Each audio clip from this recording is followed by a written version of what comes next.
का भंडार है। तो ये क्या है?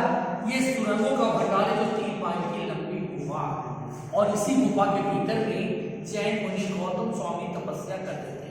तो राजा बिंबिसार का बेटा जी, तो राजा इसी गुफा के भीतर में ये बंद हो गया जी, बता रहे, सुन लीजिए पहले। उनकी पत्नी रानी कौशल्या ने गुस्से में आकर सारा धन संपत्ति इसी गुफा के भीतर में जैन मुनि गौतम स्वामी को दान दे दी थी। वो तो साधु थे, उनको धन का जरूरत नहीं था।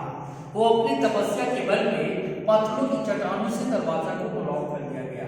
तो जब अंग्रेज का सत्ता आया, वो खजाना जानकर तोप लगाया, तोड़ने का कोशिश किया, लेकिन टूटा नहीं, आजाद होकर रह गया।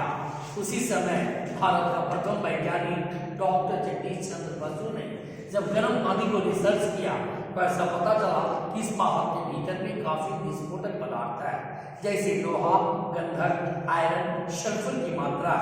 अगर इसे छोटा डायनामाइट से तोड़ा जाए तो टूट जाता, लेकिन ज्वालामुखी फटका आगे तो आग लगने की भय थी और गर्म पानी का झरना बंद होने का उम्मीद था।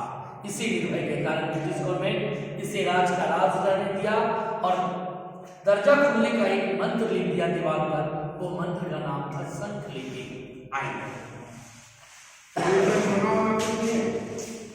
क्या सर? नहीं सर, सब निकाल लिया। ये मंत्र लिपि को देखने से मान टीवी चैनल पर प्रचार चल रहा है। ये मंत्र का नाम था शंख लिपि। जो भी व्यक्ति मंत्र को अध्ययन करेंगे ऑटोमेटिक दरवाजा खुल जाएगा। लेकिन भगवान की महिमा, इस मंत्र की पढ़ाई नहीं हुआ, क्योंकि नालंदा के द्वितीय विश्वविद्यालय में 3 बड़ी लाइब्रेरी थी, रत्न सागर, रत्न रंजन, रत्न दधी। इसे 1199 में जब अलाउद्दीन बख्तियार खिलजी का आक्रमण हुआ, उसी आक्रमण में सारी लाइब्रेरी में आग लगा दिया गया।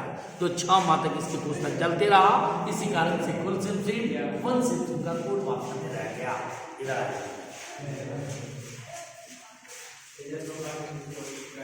जब जैन धर्म का साधना की हुआ सर, तो दीवार काटकर 24वें तीर्थंकर भगवान महावीर स्वामी का प्रतिमा बनाया गया। माथे का सिर, मोटी का सिर, पैर, धर्मचक्र और शेर का निशान। नीचे 1.5 फीट गड्ढे से तीसरे तीर्थंकर पारसनाथ और नेमिनाथ का प्रतिमा मिला, लेकिन दोनों प्रतिमा अष्टधातु का था। जब से मूर्ति चोरी होना प्रारंभ हो गया, इसे निकालकर नालंदा म्यूजियम की संग्रहालय में रखा गया। बाहर आएंगे, बाहर वाले स्टार्ट कीजिए भैया। हाँ। ये मंत्र लिपि तो देखने से मान ये मंत्र का पढ़ाई हो चुका है। ये संस्कृत पाली मिक्स है, इसे संस्कृत में अनुवाद किया गया है। निर्माणा लाभा है, तपस्वी योगे, शुभ गोहे अरहर प्रतिमा प्रतिशते, आचार्य मुनि भैरव देव 344 AD।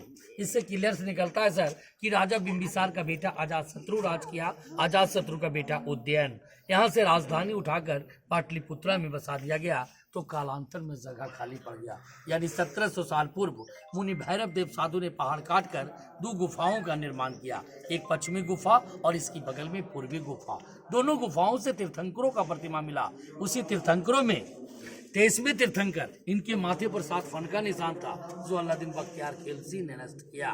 ऊपर भाग कड़ी का निशान, लेफ्ट राइट साइड पिलर। ये छज्जेदार मंडप था, जो सभा मीटिंग होता था, लेकिन 1934 की बिहार भूकंप में टूट गया। तो भारत सरकार सुरक्षा हेतु ईंट, प्लास्टर, चूना और पेरिस से इसे मरम्मत किया गया।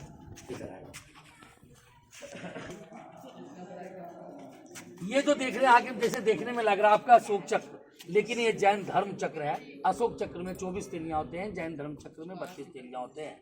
एक रानी का फिगर पूजे की हाथ में थाल लेकर किसी मंदिर की ओर प्रतिदिन पूजा करने के लिए जा रही थी। कुछ लिपि अनुमान से ऊपर भी पाया गया बाबू, कुछ यहाँ पर भी, कुछ इस दीवार पर। यह शंख लिपि के नाम से जाना जाता है। आइए बगल वाले,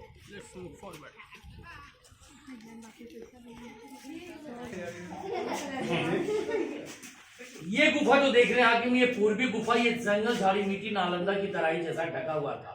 तो नालंदा का 2 स्टूडेंट थे, फायन होल्सन साहब जब रिसर्च किया 1905 में, तो डबल स्टोरी पाया गया सर, एक पत्थर का और एक ईंटे का। लेकिन 1934 की बिहार भूकंप में टूट गया। तो भारत सरकार सुरक्षा हेतु जब इसकी पत्थर बाहर किया गया, तो ऊपर से गरुड़ भगवान विष्णु का भी प्रतिमा मिला, जो कीमती रहने के कारण यहाँ से निकालकर नालंदा म्यूजियम की संग्रहालय में रखा गया। ये दीवार पर जो प्रतिमा देख रहे हैं सर, जैन तीर्थंकरों का। तो जैन धर्म गुप्ता काल पीरियड में एक धर्म से 2 धर्मों को मानने लगे थे, दिगंबर और श्वेतांबर। जैसे में 23वें तीर्थंकर पारसनाथ, ये भगवान अजितनाथ, ये भगवान बुद्ध का माता का नाम था महामाया। उनको रात्रि में स्वप्न हुआ, सफेद तारा और सफेद हाथी 6 दांत वाले, कि जो मेरा संतान पैदा लेगा, अज्ञानकारी और शिक्षित लेगा, तो भगवान बुद्ध का जन्म लुम्बिनी में हुआ, जो नेपाल की तराई में पड़ता है। तो 7 कदम कमल का फूल पर चलने लगा, उनकी माता मृत हो गया।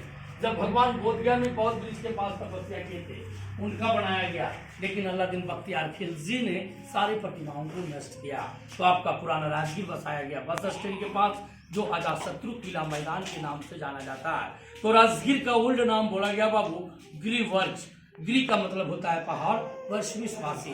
तो राजगीर 5 पर्वतों से घिरा हुआ है, जैसे में विपलाचल, रत्नागिरी, उदयगिरी, सोनागिरी और वैभारगिरी की नगरी में ये सोन भंडार गुफा है, सुरंगों का भंडार है, जैन मुनियों का साधना गृह है सर, लेकिन लोग खजाना समझ कर आते हैं, अफवाह है, दंत कथा। इसी बात पर मैं विराम देता हूँ। जय हिंद।